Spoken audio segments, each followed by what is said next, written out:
Hola mis queridos hermanos y queridos amigos. Vamos a tener nuestro tiempo de estudio bíblico de todos los días. Como cada día vamos a estudiar la palabra de Dios. Hoy vamos a continuar en la carta a los Efesios. Estamos en el capítulo 6, viendo la armadura de Dios. Estamos analizando cada uno de esos complementos que allí dice que forman parte de esa armadura que debemos tomar, ponernos, dice ahí como un mandamiento. Entonces vamos a seguir ahí, vamos a meditar a ver qué es lo que el Señor nos muestra en esta tarde, noche. Y como hemos dicho, abre tu Biblia, prepárate ya tu cuaderno, tu Biblia, en esta epístola a los Efesios. Efesios capítulo 6. Estamos ahí viendo en el versículo 16. Nos toca en esta tarde para ver el escudo de la fe. Bienvenidos a todos los hermanos que ya estabais esperando. Venía corriendo con el tiempo justo porque hemos acompañado a algunas hermanas a una reunión de mujeres, de pastores y responsables en Cunit. Hemos visto ahí algunas hermanas de la iglesia de Cunit. Pero ahora estamos aquí preparados para estudiar y vamos a hacer una oración para pedir al Señor que Él nos dirija en este tiempo de estudio bíblico. Vamos a orar. Señor, gracias por este tiempo. Un día más tú nos permites reunirnos alrededor de tu palabra, dispuestos, preparados para tratar de escuchar tu voz, dejar que tu palabra nos hable. Te pido una bendición especial sobre cada uno de mis hermanos que van a estar viendo este estudio bíblico, para que lo que digamos sea alimento espiritual en sus vidas, les edifique y ellos también puedan de esa manera seguir edificando la iglesia y también compartiendo tu palabra, el Evangelio, con todas las personas que conocemos, que nos rodean, con las que convivimos cada día. Ayúdanos a entender el mensaje que viene de ti.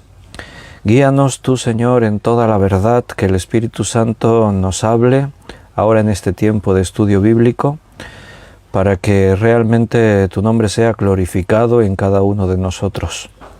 Muchas gracias por esa palabra viva, eficaz que tú has dejado, Señor, y en la que nos das la oportunidad de estudiar cada día.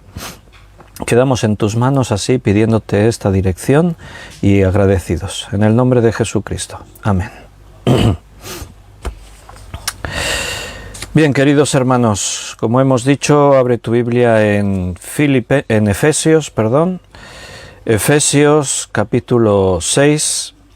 Vamos a estar viendo en el versículo 16. Efesios 6, 16. Ahí vamos a continuar. Un rápido repaso a los hermanos que han escrito en el chat en directo. Benito ha escrito el primero. Buenas noches, Benito. Miriam, buenas noches, Miriam. Juan Vázquez, hola Juan, bendiciones. Luz Bañuelas, buenas tardes. Luz, qué bueno verte en directo. Juan Bermudo, hola Juan, bienvenido también, bendiciones. Ana Rita, muchas bendiciones. José Luis, buenas noches, dispuestos para recibir la palabra, dice José Luis, amén. Qué bien que hay ahí hambre de la palabra. Carmen Reyes, gracia y paz para ti también, bendiciones, bienvenida. Ana Karina, bienvenida, bendiciones. Beatriz, buenas noches, Beatriz y la familia allí en Valmol. David, Liliana, David hijo y Daniela, bienvenidos también. Y a todos los demás hermanos que estáis conectados, a los que lo vais a ver en diferido, en cualquier momento, pues ahí vamos a seguir estudiando la palabra de Dios. Leemos el versículo 16 de Efesios 6. Sobre todo, tomad el escudo de la fe, con que podáis apagar todos los dardos de fuego del maligno. Bueno, interesante aquí este elemento de la armadura y también cómo lo dice el texto. Fíjate que lo primero que dice es sobre todo. Sobre todo. O sea, esto le está dando una importancia especial a este elemento de la armadura. Todo es importante, todo es vital. Un soldado necesita esa coraza, esa verdad, ese calzado, lo estábamos diciendo el otro día. Pero si cabe, hay algunos elementos, algunas partes que no sé si lo correcto sería decir que son más importantes. Todo es importante. Es como cuando, por ejemplo, hablamos de la Biblia, ¿verdad? Y decimos, toda la Escritura, dice en Hebreos, toda la Escritura es inspirada por Dios. Todo lo que tenemos ahí es Biblia. Ayer en el estudio de hermenéutica estábamos hablando de eso, del Antiguo Testamento. Todo es inspiración divina. Y entendemos que el valor de toda la Escritura es por igual. Pero claro, yo os puedo preguntar, ¿cuál es tu libro favorito de la Biblia? ¿Cuál es el libro que más te llena, te bendice, te ha hablado de una forma especial? Normalmente todos los creyentes tenemos nuestro libro favorito, nuestro libro especial, algún texto por ahí que te dice algo. Si hablásemos, como ayer estábamos hablando, Antiguo y Nuevo Testamento, pues claro, si yo os diese a escoger, ¿con qué te quedarías? ¿Con el Antiguo o con el Nuevo Testamento? Sin duda todos los cristianos diríamos el Nuevo Testamento. Pero eso no quiere decir que el Antiguo Testamento sea menos importante. Ahora bien, para nosotros tiene una trascendencia, un significado, una importancia, si cabe, más especial lo que es ahora el Nuevo Testamento. Ahora en el Nuevo Testamento tenemos los Evangelios, la vida de Jesús, el comienzo de la Iglesia, las cartas que están llenas de doctrina para nosotros. Entonces, sin desmerecer lo otro, sin decir, no, es que el Antiguo Testamento está pasado de moda. No, ayer decíamos no, ni mucho menos. Es palabra de Dios, toda la Escritura es inspirada por Dios. Entonces, esa sería la idea. No es que decimos es más importante el Nuevo Testamento que el Antiguo. No podemos decir que es más importante un libro que otro. Es más importante Filipenses que el libro de Lamentaciones. No podemos decir eso, es más importante. Ahora, sin duda, necesitamos cartas como Romanos, que nos describen perfecta y exactamente toda la doctrina que ahora tiene que ver con nuestra vida y nuestra experiencia en Cristo.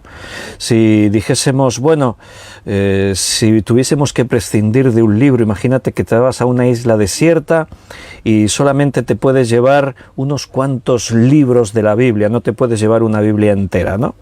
Entonces seguramente dejarías atrás algunos libros como Lamentaciones, que yo citaba, por decir uno, ¿no? O a lo mejor primera y segundo libro de Crónicas, los dejabas por ahí, no sé, algunos libros así. Tendrías que escoger. A eso se refiere este versículo. No es que la fe sea más importante que la verdad. Si no tenemos la verdad, ¿en qué vamos a creer? ¿Cómo vamos a usar la fe? No es que es mejor la fe que el Evangelio. El Evangelio es la forma en la que ponemos en función nuestra fe. Sin el Evangelio, que es el calzado, decíamos el último día, entonces ¿cómo, en qué creeríamos? ¿Cómo pondríamos en marcha nuestra fe? Entonces es complejo, es complicado decir esto es más importante que esto, no podemos decirlo, pero ahí hay una anotación que nos hace poner más atención en este elemento que estamos considerando ahora. Sobre todo, o sea, no es que lo otro te descuides, no. Ya hablamos lo importante que es la verdad, la justicia, la integridad, el calzado del Evangelio. Todo es imprescindible, todo es vital. Pero sin duda algunas cosas las resaltamos más, y una es esta. También resaltaremos más la espada del Espíritu, que es la palabra de Dios. Porque de alguna forma estos elementos tienen que ver mucho con las demás cosas. Ya hablaremos de la palabra de Dios. Sin la palabra no podríamos estar hablando de la verdad, no podríamos estar hablando de la justicia, no podríamos hablar de todo esto. Sin el escudo de la fe, posiblemente tampoco podríamos estar hablando de las demás cosas. Por eso, y por lo que implica en nuestra batalla espiritual, recuerda que ese es el tema, nuestra guerra espiritual, somos soldados de Cristo, estamos siempre en un conflicto permanente. Entonces, estos elementos llegan a esta necesidad que tenemos en esa batalla, y la fe es vital, es crucial. Juega un papel insustituible en esa batalla espiritual en la que nosotros nos encontramos. Si tuviésemos que definir la palabra fe, si yo os preguntase ahora, ¿qué es la fe?, ¿qué responderíais?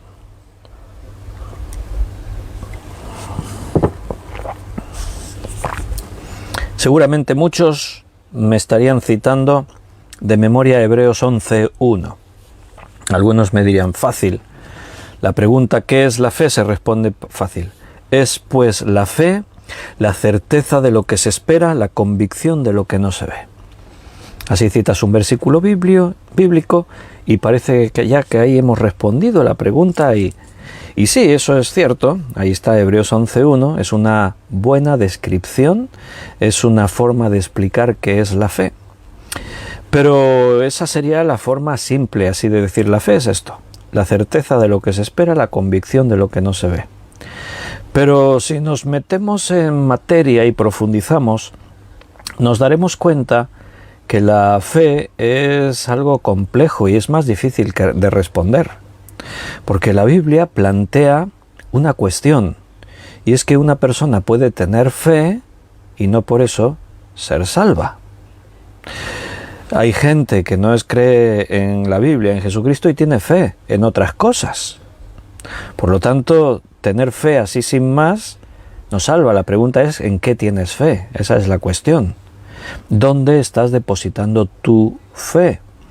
Hay personas que siguen religiones que no tienen en cuenta la Biblia, ni al Dios de la Biblia, ni a Jesucristo y su obra, y la verdad es que demuestran tener una gran fe, creen plenamente lo que significa su religión y lo viven. Pero está claro que esa fe no salva, porque la Biblia deja muy claro que solo hay un camino que lleva a la vida eterna, a la salvación, que es Jesucristo. No hay otro mediador, no hay otro camino, no hay otro intercesor. Jesucristo es la única forma de poder adquirir la salvación. Todo lo demás puede aportarte algo bueno, puede bendecirte, pero no te salva. La salvación sigue un principio de lógica fundamentada en la justicia, y es que el principio es que todos hemos pecado, por lo tanto todos tenemos que morir. Pero Jesucristo vino como hombre, Él no conoció pecado, por lo tanto no tenía que pagar por su propio pecado, y de esa manera se pudo ofrecer para pagar en nuestro lugar. Tú tienes una deuda y no tienes con qué pagarla. Jesucristo se ofrece y dice, yo pagaré tu deuda, y la pagó con su propia vida. Él se ofreció a sí mismo para que nosotros ahora podamos tener vida. Cuando tú crees en eso, entonces sí serás salvo. Si no crees en esto y puedes creer en lo que tú quieras, no vas a poder alcanzar la salvación. Puedes creer de todo corazón, con todas tus fuerzas. Si tú crees que, yo qué sé, este ídolo que he hecho con un trozo de madera o de roca, este es mi Dios, y tú te lo crees y lo vives, y bueno, ¿realmente crees que la roca o el trozo de madera te salvará, por mucho que tú lo creas? ¿Verdad que no? No es fácil responder a la pregunta ¿qué es la fe? Es complejo porque la Biblia contempla esa realidad, que hay diferentes formas de fe. Llega a decir allí en la epístola de Santiago que también los demonios creen y tiemblan, añade. Queriendo decir, a veces tienen más temor los demonios que personas que dicen creer en Dios. Los demonios creen en Dios, claro que sí, le conocen. ¿Cómo negar algo que tú conoces, que sabes que es real? Entonces ellos también creen, tienen fe, por lo tanto, pero esa fe no les salva. Es una fe que se fundamenta en el conocimiento. Cuando yo te hablo y te digo que yo te explico cosas que para ti pueden ser conocidas porque las contemplas con tus ojos. Si yo te digo la Luna es el satélite de la Tierra, está a algo más de 300.000 kilómetros, tiene una circunferencia, es circular, y cuando el Sol la ilumina por la noche, nosotros la vemos como luna llena si está el Sol le da de lleno cuando está en el punto que nosotros lo vemos, y te cuentas cosas así y tú dices, Sí, no, claro, me lo creo. ¿Crees que la Luna existe y que es nuestro satélite y que está...? Sí, claro, me lo creo. ¿Por qué lo crees? Porque lo fundamentas en tu conocimiento. Tú ves la Luna con tus ojos.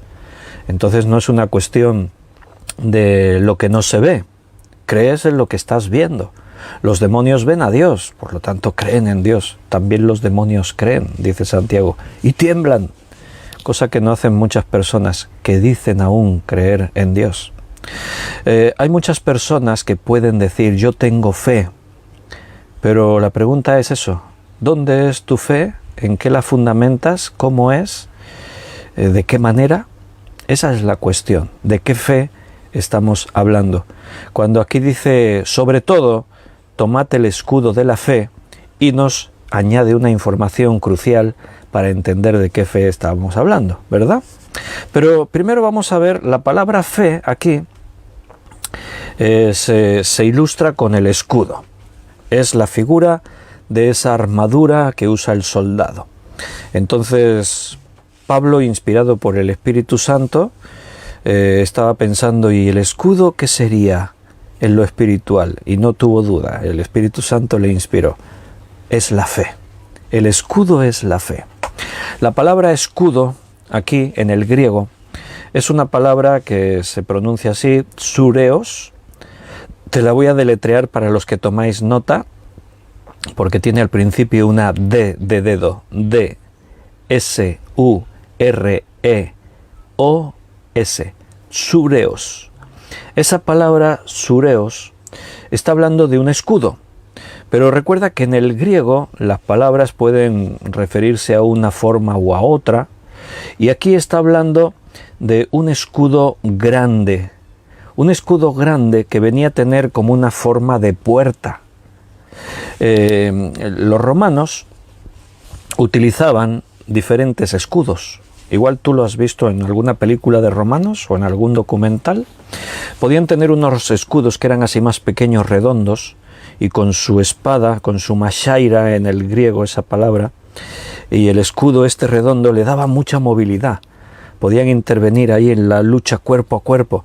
Pero después tú habrás visto en algunas películas de romanos que tenían unos escudos grandes. Cuando caminaban en formación, los romanos tenían formas estratégicas de dirigir sus ejércitos muy peculiares y que las crearon ellos, las inventaron ellos. Y una de esas formación, ellos en grupo avanzaban y entonces iban protegidos con sus escudos totalmente. Los que estaban al frente y laterales protegían por los lados, los que andaban en medio levantaban los escudos y protegían. Quedaba como una especie de coraza. Eso era muy efectivo cuando avanzaban hacia un enemigo que les lanzaba flechas, por ejemplo, ¿no? Quedaban totalmente protegidos. Esos eran estos escudos, unos escudos grandes, el sureos, esa clase de escudo. En el griego usan esa palabra, son diferentes palabras para referirse a según qué elementos. Yo os he dicho, la espada corta de 2 filos era la mashaira, pero después estaba la otra espada, una espada tracia de hoja ancha y más grande, que era la ronfaya en el griego. Entonces nosotros en español decimos la espada, pero en el griego tenían nombres diferentes para referirse a qué clases de espada.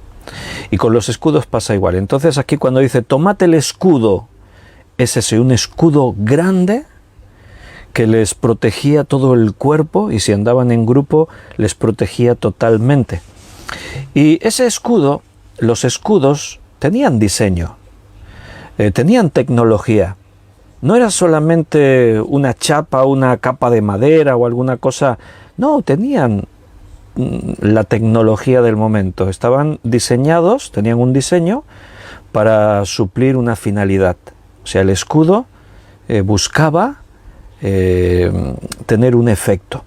En este caso, este tipo de escudo estaba hecho con diferentes capas de madera. No era una madera así, solo una capa de madera, sino que hacían diferentes capas. Estaba diseñado de una forma especial, buscando una finalidad.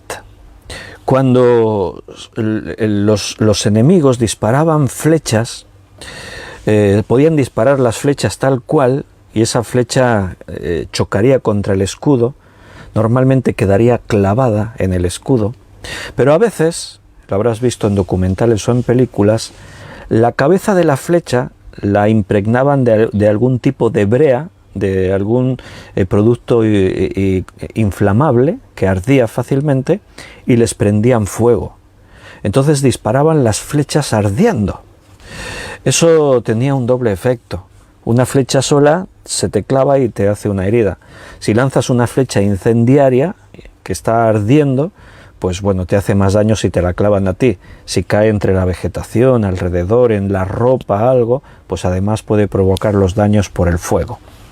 Entonces estos escudos estaban diseñados de esta forma, tenían diferentes capas, de tal manera que buscaba el escudo, las capas estaban pensadas, por ejemplo, había una primera capa de madera, de una madera más blanda, y la capa interior era más dura.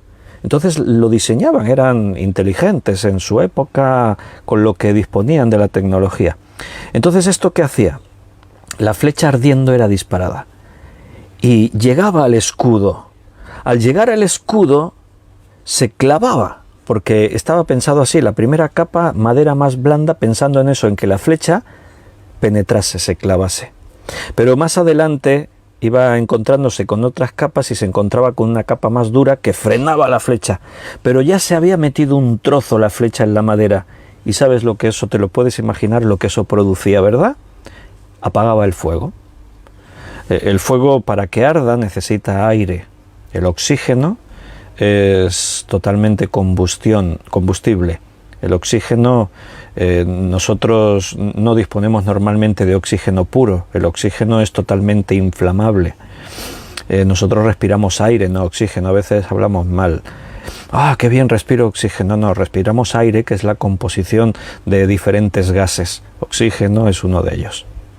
Entonces, cuando tú, por ejemplo, un fuego lo cubres con a veces lo puedes cubrir con un trapo, una toalla, algo, ¿qué es lo que buscas? Quitarle el aire, y de esa forma el fuego se apaga. Cuando la flecha penetraba al escudo, quedaba incrustada, apretada, y esa parte que iba ardiendo se apagaba. Quedaba ahí apretado todo y el fuego se apagaba. Ahí está la idea de lo de que dice en el versículo. Tomad el escudo de la fe con que podáis apagar todos los dardos de fuego del maligno. O sea, aquí la figura que ilustra lo espiritual no solamente es el escudo, sino el efecto que el escudo producía cuando lanzaban una flecha, un dardo ardiente. La palabra dardo se puede traducir por dardo o por flecha. En muchos lugares las saetas, los dardos, las flechas, depende de la traducción, se puede poner una palabra u otra.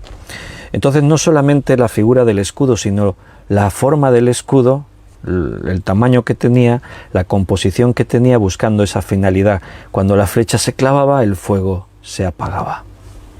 Esto nos enseña diferentes cosas.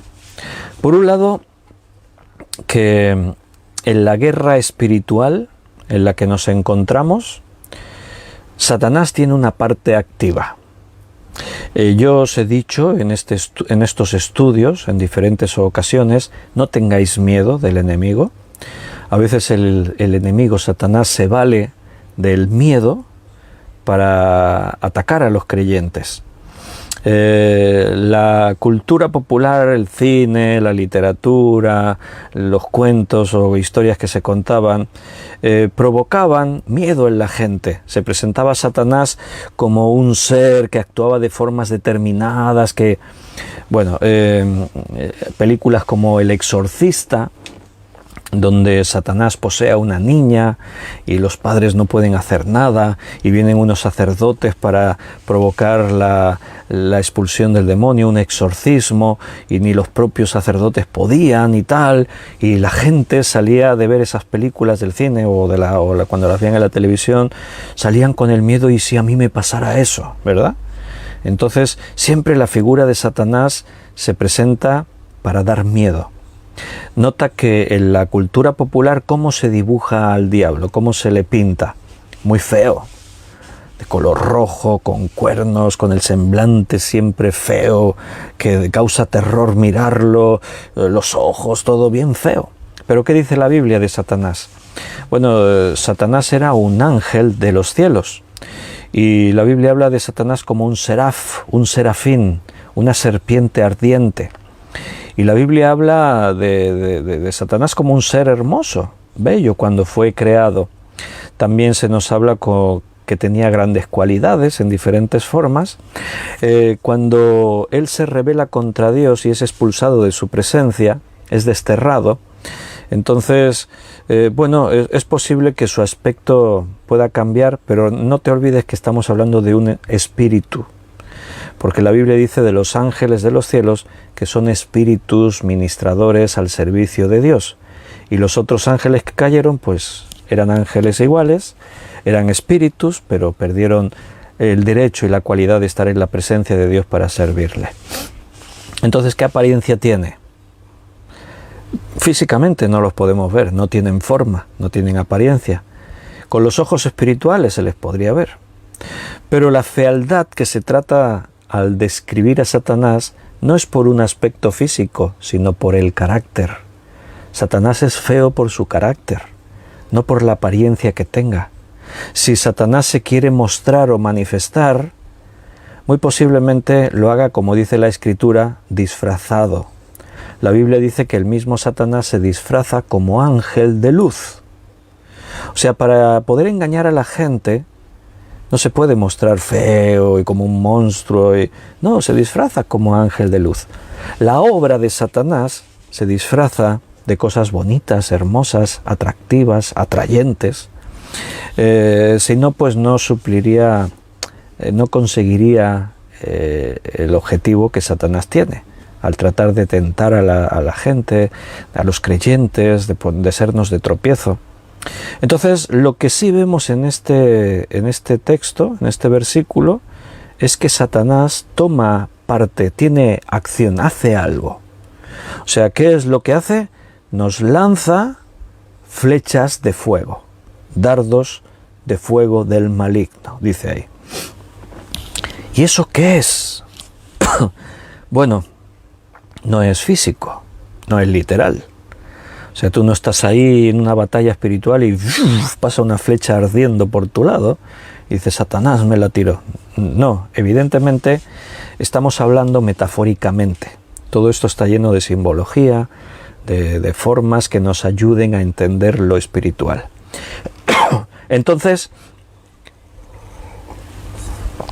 si la fe está representada por un escudo, si la verdad está representada por un cinto, si la coraza representa la justicia, si el calzado está representando el Evangelio, entonces quiere decir que los elementos que surgen ahí son todos así, figurados. Los dardos que nos lanza el maligno no son literales. También tienen una enseñanza en lo espiritual, porque vuestra lucha no es contra carne ni sangre, es contra principados, contra potestades, contra gobernadores de las tinieblas, de maldad, etc. Entonces, los dardos de fuego que Satanás te lanza pueden tener diferentes formas, pueden venir representando diferentes situaciones. Recuerda, ¿qué es la fe? Es creer en Dios, estar seguro que Dios es ahora mi Salvador. Hay diferentes formas de fe. Ahora estamos hablando de la fe correcta, la fe que salva. La fe de la que la Biblia nos habla en Hebreos 11:1 es pues la fe, la certeza de lo que se espera, la convicción de lo que no se ve. Es esa fe que nos lleva a vivir en las manos de Dios, a disfrutar de sus regalos, a estar en su presencia. Es la fe que cree que Jesucristo vino como hombre, murió en una cruz por mí. Con esa muerte y su sangre derramada, Él limpió nuestros pecados. Es la fe que ahora cree que la Biblia es la palabra de Dios, única, exclusiva, absoluta. Es la fe que cree que tenemos un Dios que está en los cielos, pero que también nos ha dado el Espíritu Santo, el cual mora en nosotros. Creer lo que la Biblia dice, eso es la fe. La Biblia nos explica quién es Jesús, por qué vino Jesús, por qué murió, lo que implica para mí, qué ocurre cuando creemos. La Biblia nos enseña todo eso. Si tú crees esto, entonces estás usando la fe verdadera. La fe nos da confianza.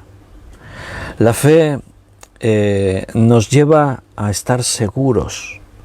La fe nos hace disfrutar lo que aún no poseemos, lo que no tenemos. Fíjate que ese versículo de Hebreos 11:1 dice, es pues la fe, y dice dos cosas. La certeza, dices pues la fe, la certeza de lo que se espera, la convicción de lo que no se ve. Quiero que notes que la fe ahí está explicada hablando de lo que viene, de lo porvenir, de lo futuro. La certeza de lo que se espera. ¿Qué es lo que nosotros esperamos como cristianos? Bueno, pues estamos esperando que Cristo nos lleve con Él en su segunda venida, el arrebatamiento de la iglesia. Estamos esperando que Dios haga justicia y quite todo lo malo. Estamos esperando cielos nuevos y tierra nueva. Que Dios restaure todas las cosas. Esperamos eso, una patria celestial, no terrenal. Estamos esperando que Cristo venga, como dice ahí Carmen, ahora acaba de entrar un comentario, que Cristo venga. Creemos en lo que esperamos. Y eso es una fe genuina, firme. Si tú hablas con una persona que se diga ser cristiana, yo soy cristiano, te dice alguien, y te pones a hablar de este tema, y tú le planteas, sí, porque Cristo volverá a buscarnos. Sí, porque en el libro de Apocalipsis dice cómo será. Y Dios destruirá todo lo que vemos, el actual cielo y la tierra pasarán, desaparecerán. Y Dios hará un cielo nuevo y una tierra nueva, donde viviremos siempre con el Señor. Si tú hablas así con alguien y ves que esa persona hace gestos así, como diciendo, bueno, sí, no sé, quizás, a lo mejor no, puede ser que sea otra cosa. Y la característica principal de un cristiano es eso, la esperanza, el esperar lo que Dios prometió que Él va a traer. Vivimos con la mirada puesta en lo que viene, en el porvenir. Al hacer eso, nuestra vida es distinta, cambia. Si una persona cree que lo único que posee es esta vida, este instante, va a vivir de una forma. Si yo creyese que lo único que tengo es lo que tengo ahora, que la muerte es el fin y no tengo nada más, pues entonces voy a vivir pues lo más intensamente que pueda. Voy a tratar de conseguir lo máximo que pueda en este mundo. Voy a intentar disfrutar, atesorar, hacer todo lo que esté en mis manos. Es el planteamiento del apóstol Pablo cuando plantea ante las personas que deciden no creer, si Cristo no murió y resucitó de los muertos, vana es nuestra fe. Si Cristo murió y quedó sepultado, ¿qué hacemos aquí predicando todo esto? ¿Qué hacemos aquí cada día hablando de estas cosas? ¿A quién le hablamos? ¿De qué manera? La Biblia no sería más que un libro de cuentos, de fábulas. Si Cristo no murió y resucitó, nuestra fe es vana, está vacía, no sirve para nada. Y como dijese Pablo también ahí en otro lugar, si tu vida es eso, pues comamos y vivamos porque mañana moriremos. Disfruta de la vida lo que puedas, porque la muerte es el fin, pues ya está. Pero nosotros no creemos así. Nosotros creemos lo que la palabra de Dios dice. Creemos que Cristo murió y, como Él dijo, al tercer día resucitó. Y por eso ahora nosotros tenemos la esperanza de la resurrección, porque Él venció la muerte. Y su victoria ahora es nuestra, por la fe. Es pues la fe la certeza de lo que se espera. Vivimos esperándolo. Ahí en ese pasaje de Hebreos 11, si queréis lo podemos abrir, porque estamos refiriéndonos a él y no lo hemos leído literal, lo estamos citando de memoria. Pero aquí se nos explica un poquito más en el versículo 2 y 3 lo que es eso, la fe, y después lo que hace este capítulo es hablarnos de los hombres de la fe. esos héroes, podríamos decir nosotros, de la fe que vivieron en cualquier época, fueron usados por Dios, tuvieron que enfrentar problemas, dificultades. Entonces ahí dice, es pues la fe la certeza de lo que se espera, la convicción de lo que no se ve, y dice, porque por ella alcanzaron buen testimonio los antiguos. Cuando nosotros hablamos de Abraham, de Moisés, de Josué, de Daniel, de todos estos hombres, hablamos de ellos, oh, mira lo que hicieron. Y Moisés golpeó las aguas y se abrió el mar.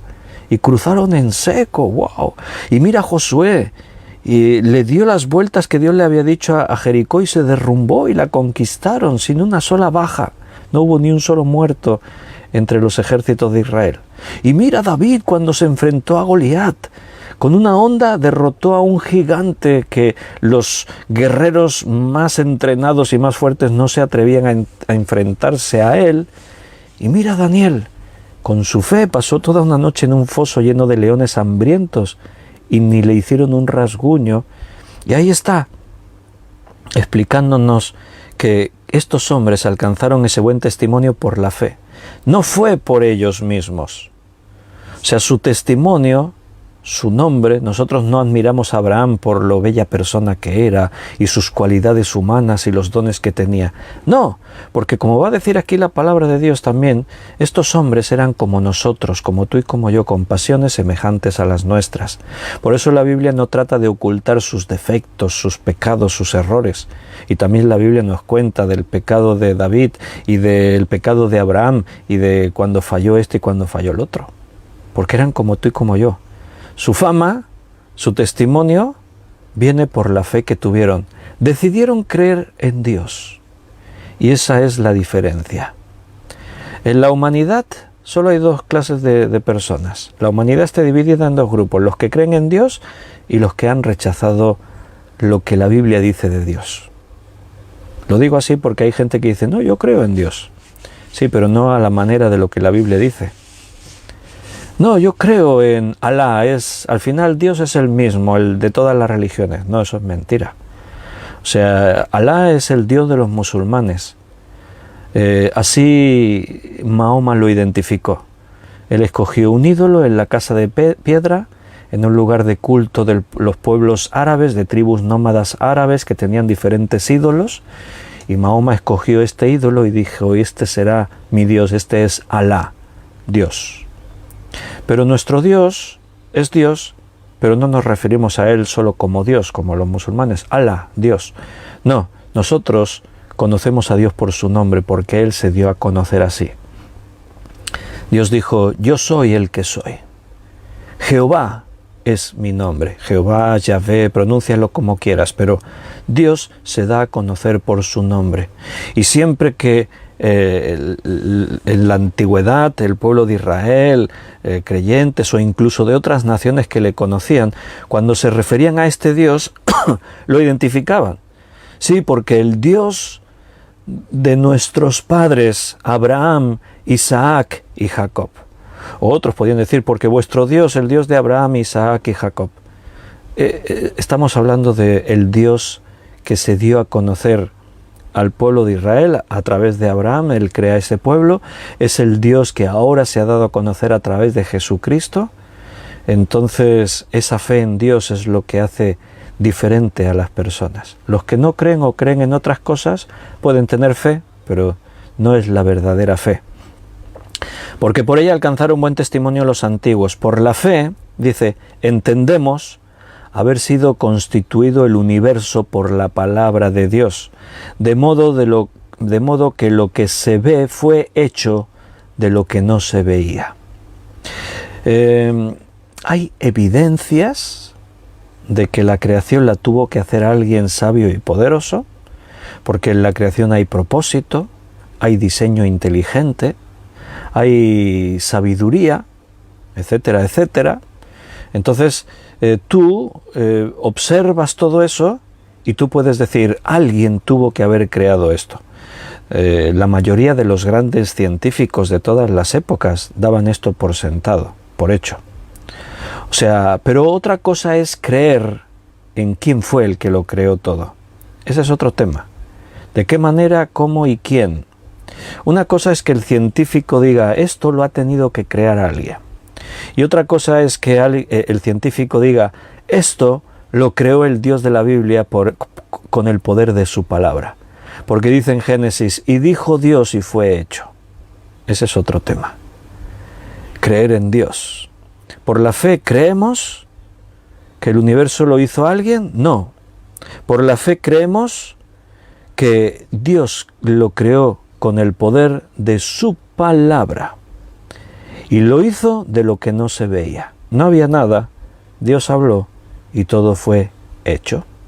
Y eso es fe. ¿Sabes que los evolucionistas también tienen fe? Los ateos también tienen fe. ¿Pero qué clase de fe? Mira, para aceptar la teoría de la evolución, tienes que creértelo, tienes que tener fe. ¿Por qué? Porque no hay pruebas evidentes, científicas, porque no se puede demostrar en un laboratorio. Entonces es una teoría, es un conjunto de hipótesis, de planteamientos, pero que no se han podido demostrar. Por lo tanto, para creer en eso tienes que tener fe. Esa es la diferencia. Una cosa es que te demuestren algo científicamente, lo que yo antes os decía, ¿no? Si en un laboratorio te dicen, un científico te habla de la célula. Nuestro cuerpo está hecho de células. Y te dicen, una célula tiene esta forma. Tú te lo puedes creer o no. Pero si te muestran una fotografía hecha con microscopio electrónico de una célula humana, entonces ya no tienes que usar la fe para creer si existe o no existe y la forma que tiene una célula. Simplemente la contemplación. Tú contemplas la célula y dices, ahora sé cómo es la célula y que la célula existe. ¿La has visto? No necesitas fe. Pero para creer en la evolución y en las diferentes teorías que dejan a Dios fuera de la creación, tienes que tener fe, porque ninguna de ellas se ha podido demostrar. Para creer en el Big Bang, tú tienes que tener fe. ¿Por qué? Porque nadie lo vio y no se puede demostrar, ni se puede reproducir nuevamente en un laboratorio lo que ocurrió. O sea, es una teoría. A alguien se le ocurrió esa idea y explicó, al principio había una gran masa de materia que explosionó y en esa explosión descomunal todo el universo surgió en expansión. La explosión puso el universo en movimiento y toda esa gran masa de materia dio origen a los planetas, las estrellas, todos los objetos que hay en el universo. Para aceptar eso tienes que tener fe, tienes que creértelo. Y escúchame, hay que tener más fe para creer en eso que para creer en la explicación que da la Biblia. Porque al final esa explicación es un poco absurda, estrambótica, es un sinsentido. Te deja con más preguntas de las que tenías antes de escuchar la teoría. Antes de escuchar esa teoría podías estar preguntándote ¿y de dónde vino todo? Pero cuando te explican eso, ahora resulta que tengo más dudas que antes, y la gran masa, ¿por qué estaba ahí? ¿Y de dónde salió? ¿Y por qué explotó? ¿Y por qué al explotar los objetos tuvieron esa forma? ¿Por qué en la explosión unos fueron soles y otros se convirtieron en planetas? Y hablando de soles, diferentes tamaños, formas, intensidades y los planetas igual. ¿Y por qué se pusieron en órbita todos los planetas alrededor de los diferentes soles? ¿Y por qué se formaron galaxias? Cada galaxia tiene su propia dinámica de movimientos, de orden, todo está perfectamente ordenado, por eso al universo se le llamó cosmos, que significa del latín orden. ¿Y por qué? Y ahí me salen un montón de preguntas. Si yo, sin tener respuesta a esas preguntas, digo, vale, yo creo en el Big Bang, pues tengo una fe increíble. Realmente mi fe es de admirar, porque estoy creyendo algo sin ningún tipo de fundamento, ni lógica, ni sentido.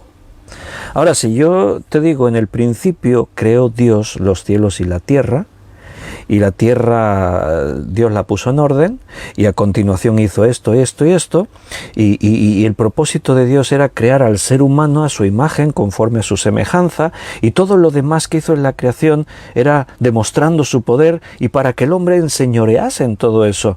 O sea, todo fue creado pensando en el hombre, y de esa manera Dios creó la tierra y la creó con todo lo que el hombre necesitaba, desde el aire y el aire que respiramos, con la composición exacta de los gases que tiene que tener.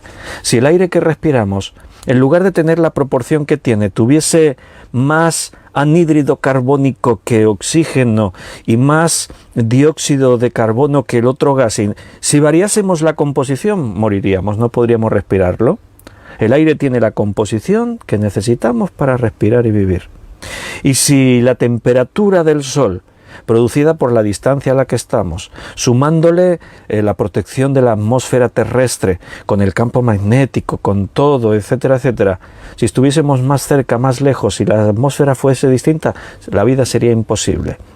Si el ciclo del agua no fuese como es, y así vamos hablando de todo, evidentemente, el planteamiento que yo te hago, Dios creó el universo, la tierra, pensando en la necesidad que la vida tenía, el ser humano tenía.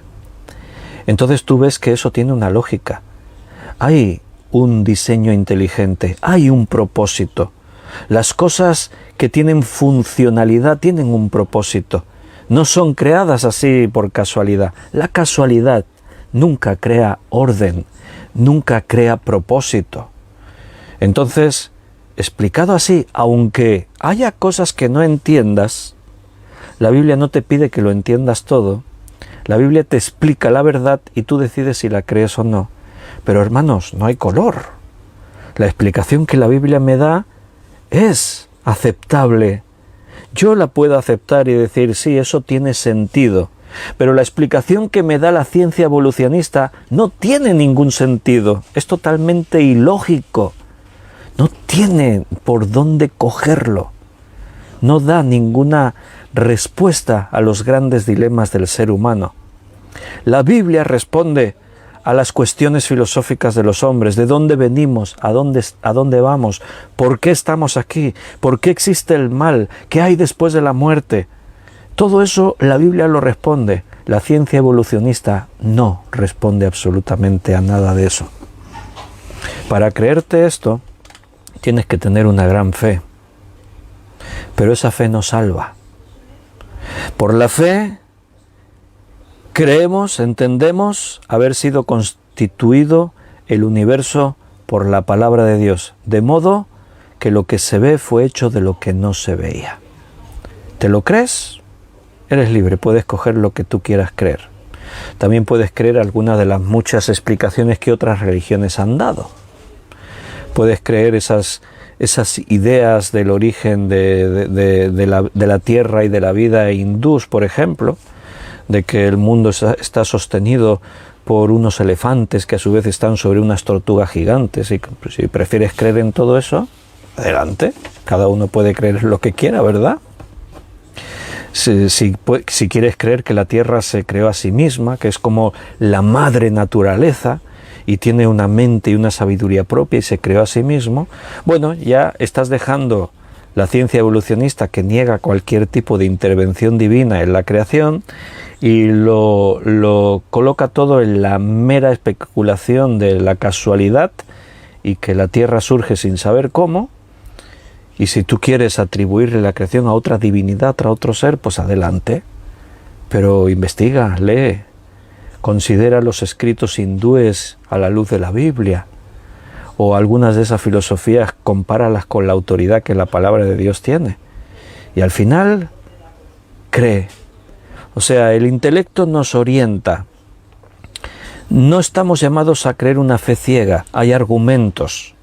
Pero al final, eres tú, es la persona la que decide, voy a creer en el Dios de la Biblia.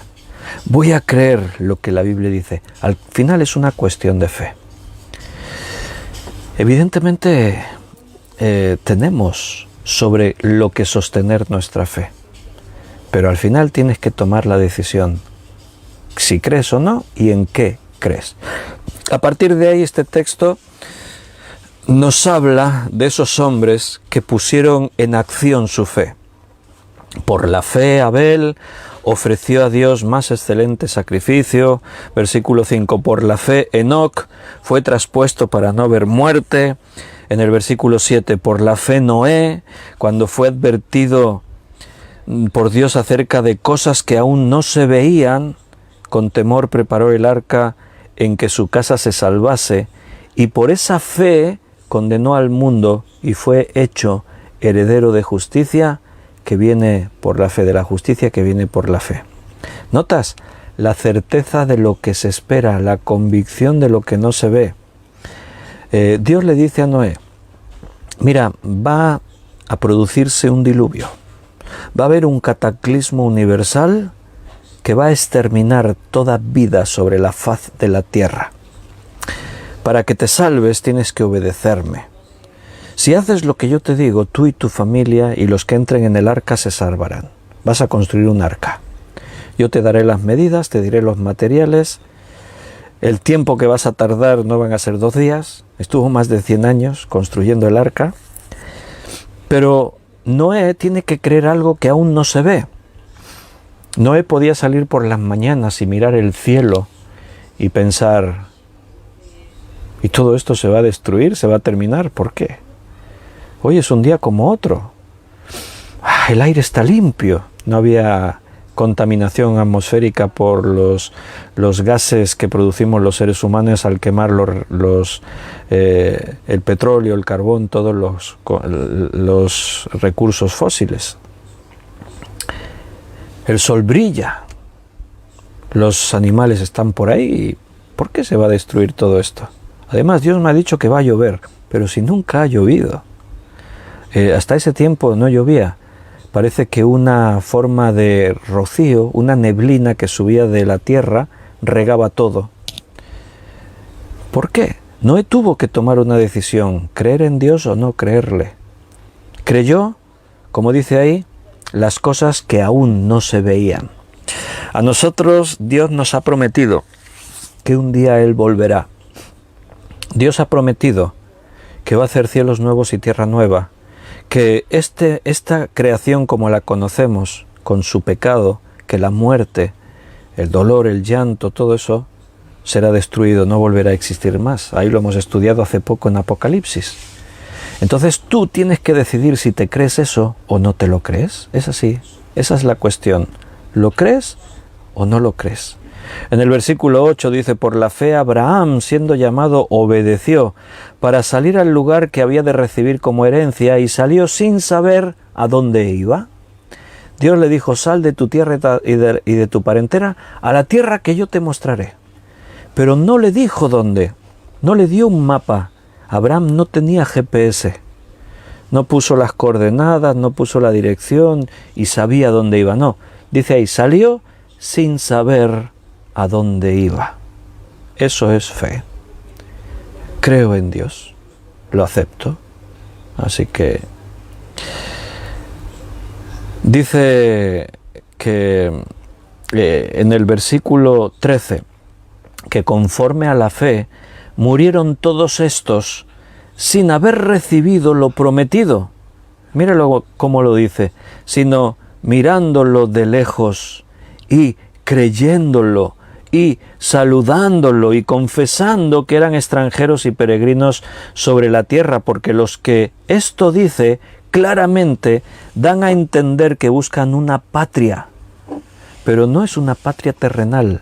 Ellos han creído que aquí estamos de paso, por eso utiliza ahí la palabra peregrinos y extranjeros. Ellos lo creyeron. Cuando tú crees en esto, te conviertes en un peregrino y extranjero, porque no vives de manera como si lo único que tienes es esto de esta vida, de este mundo, sino que vives con la creencia y eso te coloca en la posición de que aquí estoy de paso, así que hay que ir lo más ligero posible, porque mi destino no es aquí ahora, mi destino está allí, más allá. Aún no ha llegado, llegará el día. Entonces, estoy con mi mirada puesta en lo que aún no se ve, en lo que se me prometió pero que no lo he recibido, lo espero. la certeza de lo que se espera. ¿Estás convencido de lo que Dios prometió se cumplirá? Mira Gaby lo que escribió. Para mí vivir con una artritis reumatoide tan dolorosa y ahora una operación de un tumor en el cerebro, lo vivo porque tengo esa esperanza en Dios y un día estar a su lado. La fe me sostiene. ¿Cómo sería, Gaby, sin la fe tu vida? ¿Cómo sería la vida de cualquiera de nosotros sin tener que atravesar una situación como la que Gaby nos cuenta, con su artritis reumatoide y con el tumor que le extirparon hace poco, pero que aún tiene que estar con toda la quimio y con su vida condicionada? ¿Cómo sería sin la fe? Pero sin tener esos problemas, ¿cómo es la vida de la fe de las personas que lo tienen todo? Son ricas, tienen salud, tienen de todo, pero ¿y su vida? Todos saben que un día morirán. Aunque el hombre sueña con vivir eternamente, por sus propios medios no puede. Todo lo que el hombre consigue aquí en este mundo, bajo el sol, diría Eclesiastés, todo es vanidad de vanidades, todo se va a quedar ahí atrás. No nos podemos llevar nada. ¿El hombre en qué tiene fe? ¿Cómo mira el hombre al futuro? Habéis escuchado las noticias, ¿no? Terribles las inundaciones en Alemania, tocan alguna parte de Bélgica, pero especialmente Alemania. Terrible. Van varios centenares de muertos. No estamos hablando de ahí de un lugar lejano, en la selva. Estamos hablando en Europa, aquí en el corazón de Europa, en nuestros países avanzados, occidentales, llenos de tecnología, países donde tenemos dominado esto y aquello y tenemos mucha esperanza en la ciencia, en la medicina. Pero fíjate, vienen unas inundaciones, vienen lluvias muy abundantes, un montón de muertos, desaparecidos, ciudades anegadas por el agua, destruidas, autopistas y carreteras que han desaparecido. ¡Wow! El presidente de Alemania estaba haciendo un llamado desesperado. ¿Lo habéis leído en la prensa? Estaba diciendo, tenemos que hacer algo para evitar lo que el cambio climático nos está trayendo. Decía, en los próximos años todo esto va a ser terrible, va a ser catastrófico. Vaya, dice un refrán popular que uno no se acuerda de... ¿Cómo era el refrán ese? Bueno, hay uno dice que no, uno no se acuerda de Santa Rita hasta que truena, ¿no? Algo así. Pero había otro por ahí, pero no me acuerdo. Bueno, o sea, lo que quiere decir esos refranes de la sabiduría popular es que hasta que no pasan cosas no somos conscientes de la gravedad. Llevamos décadas escuchando a científicos expertos decir a eso, Santa Bárbara. José Luis se lo sabía, yo decía Santa Rita, esa era lo que te dan no se quita. Bueno, me perdonaréis que no sea experto en el tema de los santos, del santoral católico. Llevamos décadas escuchando a los expertos, nos dirigimos hacia un caos humanitario, nos dirigimos hacia un colapso en la naturaleza. Cada año expulsamos a la atmósfera millones y millones de toneladas de gases venenosos, contaminantes. Hemos llegado a desforestar millones y millones de hectáreas de bosques para utilizar esa madera para nuestra comodidad, para nuestros recursos que nos satisfagan y nos aporten comodidades, bienestar y placer.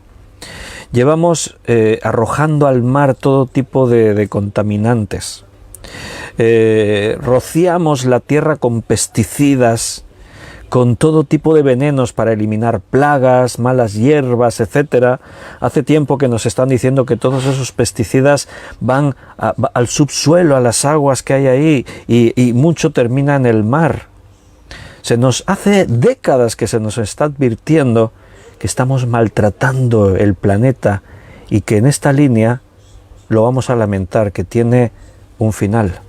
Ayer compartía una noticia en Facebook de expertos que vuelven a reconsiderar y advierten y ponen fecha, y la fecha no es para dentro de 1000 años, 2040. Dentro de 19 años se atreven a decir algunos expertos, no son 4 conspiranoicos, no, son gente sobre el papel estudiando con matemáticas y con argumentos científicos de que en el 2040 la humanidad colapsará. Eso no es una broma, eso no es ciencia ficción, no son conspiranoicos que... No, científicos, con datos, con información, con estadísticas. Pero es que llevamos décadas, repito, escuchando lo que nos viene. Pero cuando la naturaleza te golpea, como ahora ha pasado en Alemania, el presidente de Alemania, al ver la tragedia, gente muerta por todas partes, desaparecidos, millares sin casa, la economía afectada, entonces el presidente levanta el grito al cielo y dice: tenemos que hacer algo, porque los próximos años todo lo que nos va a venir van a ser cosas como esta y peores. Estaba escuchando, todos estos debates, ahora en la radio debaten cosas y tal, ¿no? Y todos, cuando pasan cosas así, se plantean, bueno, ¿y qué ocurrirá? ¿Qué dicen los expertos? ¿Qué pasará? Pues eso, 2040 la humanidad colapsará. Los seres humanos están gastando fortunas en tratar de llegar a Marte, en montar una base en la Luna. Ya prontito ya se han hecho los primeros vuelos con turistas al espacio. Son aviones estratosféricos, aviones que despegan de la Tierra, salen de la atmósfera, se van a las capas más altas de la atmósfera, desde ahí se puede ver la Tierra, su circunferencia, y después aterrizan. Se están gastando millones y millones y millones en pensar, vamos a poner una base en Marte que podamos ir. Pero ¿por qué no se invierten esos millones en tratar de sanar y salvar la Tierra? Con el COVID-19 hemos aprendido algo. Lo que nos advertían viene. Eso lo hemos aprendido con el COVID-19. Llevamos años, décadas escuchando: habrá pandemias, habrá epidemias que afectarán a la humanidad. Invadimos los medios naturales. Ocupamos los ecosistemas que hasta ahora pertenecían a unas razas de animales, de especies de animales. Eso quiere decir que nos metemos en un territorio que hasta ahora no habíamos hecho, y de esa manera entramos en el peligro de que virus, bacterias, problemas que afectaban a los animales salten a los humanos. Y los científicos hacen décadas que estaban diciendo: es cuestión de tiempo que esto ocurra. La pregunta no es si ocurrirá, la pregunta es cuándo. Y llegamos al COVID-19, y a pesar de que nos venían advirtiendo los expertos, los científicos, que ocurriría, ¿qué pasó? No estábamos preparados. Fue un colapso sanitario, una tragedia sanitaria, porque los medios sanitarios de los países no estaban preparados para hacer frente a una pandemia como la del COVID-19.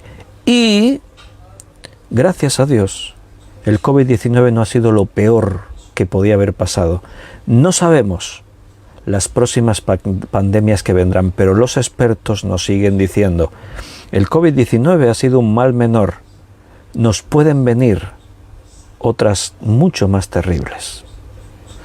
Pero el ser humano parece que es como inconsciente. Se nos advierte, va a pasar esto, pero bueno, ¿y qué? Es como que vivimos el día y ya está. Y mañana, mañana ya no tenemos inteligencia.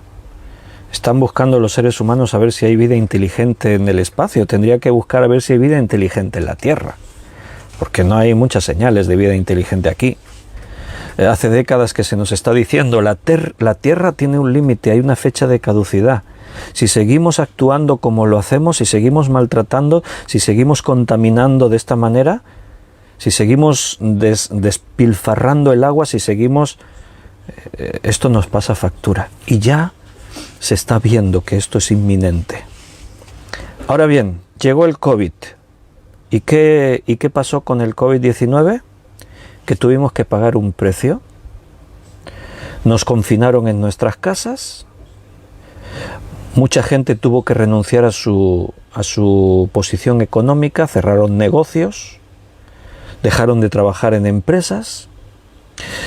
Tuvimos que limitar nuestras actividades, no te puedes ir de vacaciones, no puedes salir de fiesta por la noche, no puedes hacer esto, no puedes hacer aquello. Tuvimos que pagar un precio. Ahora quiero que te plantees una cosa.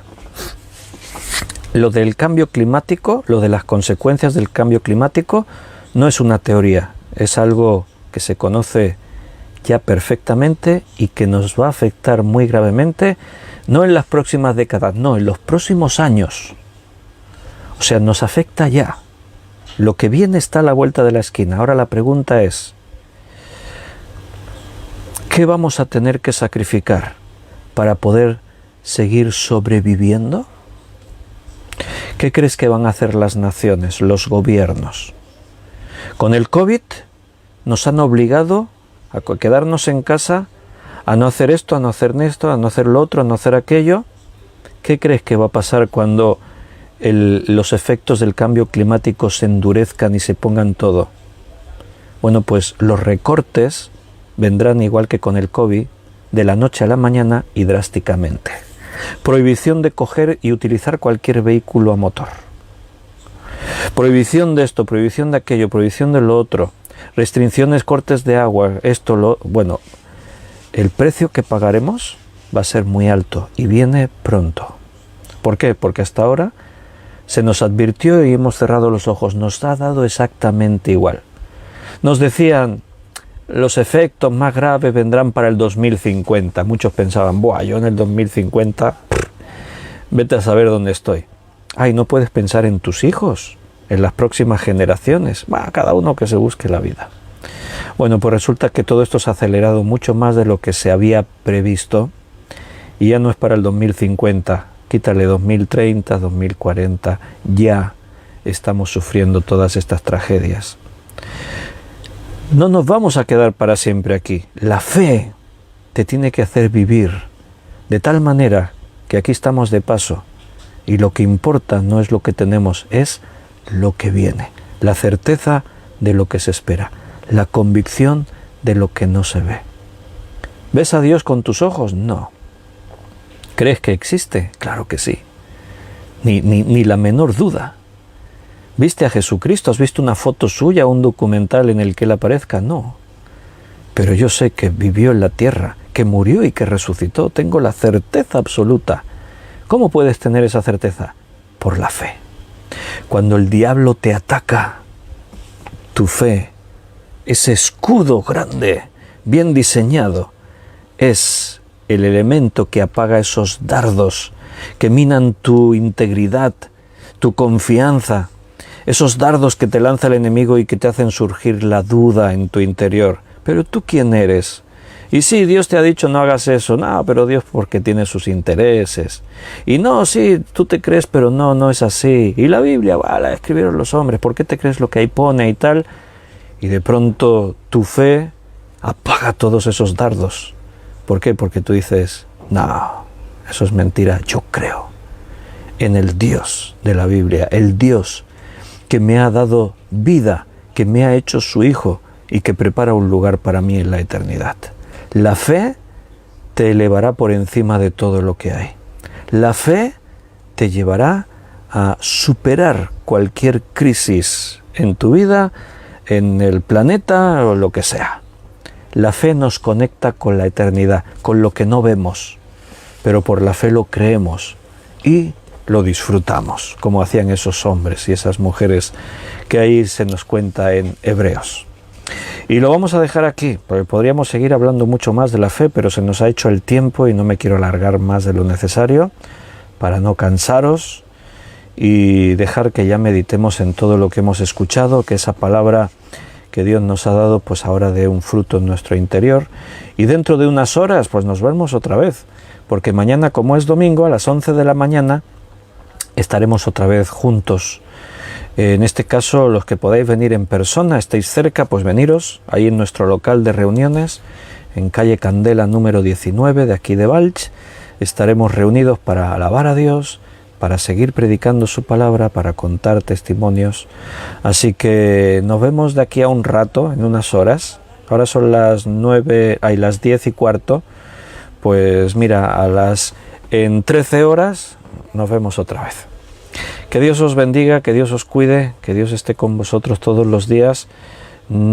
Sobre todo, hermanos, usad el escudo de la fe, porque los ataques del diablo, los dardos que nos lanza son muchos. Hasta mañana, un fuerte abrazo.